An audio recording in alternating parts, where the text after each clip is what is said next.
បើដល់កមកបងប្អូនមើលឆ្មា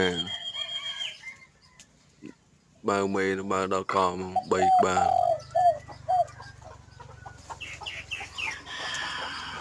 បើអានោះចែកដែរ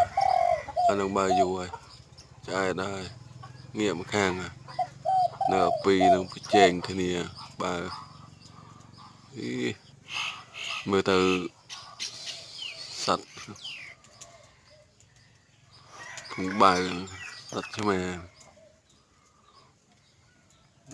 អូមួយនឹងទៀតឆ្អែតទៀតហើយបងប្អូនមើលតន់ឆ្អែតទេតន់ដឹកចិត្តពីអាឡ័យពីដោះម៉ែដោះមេបើតម្លងទៀតបើទៅខ្លាំងហ្មងអូយអាកងបើមែនតែនហ្មង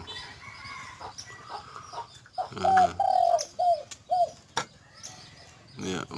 អាក្រហមបើមិនបើធម្មតាជើងធាក់គ្នាទៀតណាបងប្អូនអរគុណបងប្អូននៅមើលវីដេអូខ្ញុំ